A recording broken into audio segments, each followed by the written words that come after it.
Halo teman-teman, sekarang saya akan menjelaskan bagaimana sih cara mengaudit sistem informasi menggunakan framework COVID-5. Pertama-tama teman-teman harus mempunyai dua file penting terlebih dahulu, yaitu yang pertama enabling process dan yang kedua proses asesmen modal dari COVID-5 tersebut. Selanjutnya teman-teman harus membuat kuesioner terlebih dahulu. Tapi sebelum membuat kuesioner tersebut, teman-teman harus menentukan domain apa yang teman-teman gunakan. Di sini saya menggunakan domain BAI. Teman-teman bisa lihat pada file enabling process pada halaman 121. Lalu teman-teman akan membuat kuesioner untuk mengumpulkan data menggunakan kerangka yang telah disediakan pada domain ini.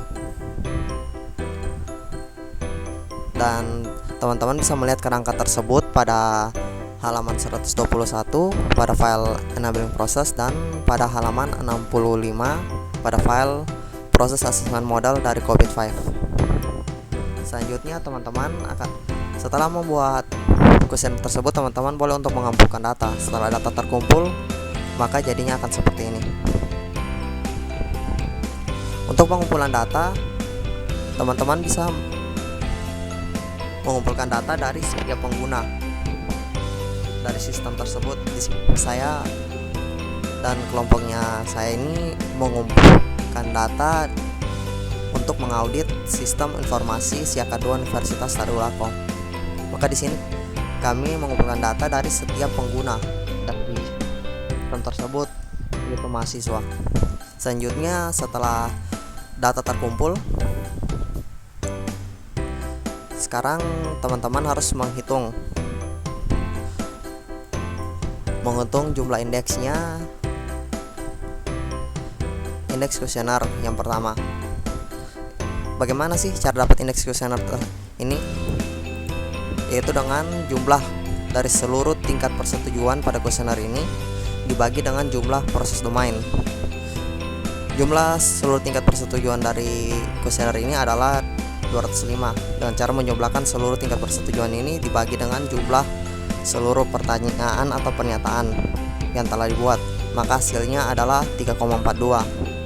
Setelah itu teman-teman harus mengkomparasi work product aktual dengan standarnya itu. Cara mendapatkan komparasi work product aktual ini, teman-teman bisa melihat pada file proses assessment model pada halaman 137. Di sini karena kita menggunakan BAI 01, maka kita akan mengambil nilai WP tertinggi dari BAI 01, yaitu 33, WP 33. Maka di sini saya mengambil WP standar adalah 33. Lalu di sini kita akan menentukan WP aktual dengan mempresentasikan ke dalam skala peratingan. Karena di sini saya tidak memiliki dokumen asli dari sistem informasi tersebut, maka saya akan mengambil skala hanya antara 0 sampai 15%. Di sini saya mengambil skala 15%. Selanjutnya, di sini mana akan masuk tahap 3, yaitu untuk menghitung nilai kematangan dari tiap subdomain dengan rumus berikut. Maturity index sama dengan persen ketercapaian dibagi work product dikali indeks kuesioner.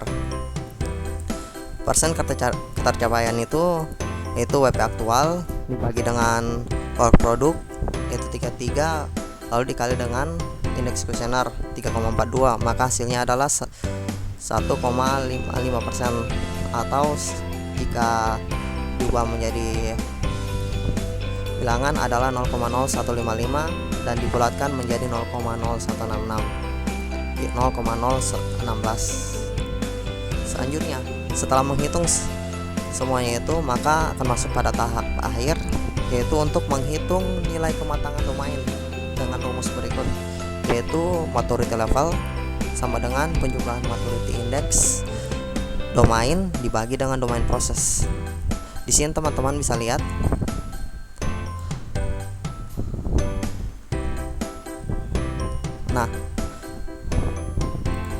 ini dari penjumlahan maturity index domain adalah seluruh penjumlahan dari maturity yang telah didapat tadi, nilai kematangan yang telah didapat tadi. dari setiap domain.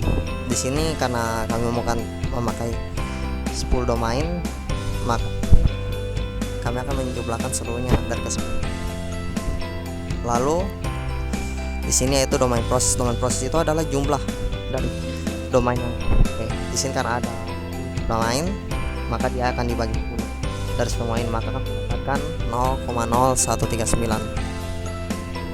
Demikian bagaimana cara untuk mengaudit sistem informasi dari kelompok kami. Kurang lebihnya kami mohon maaf. Terima kasih.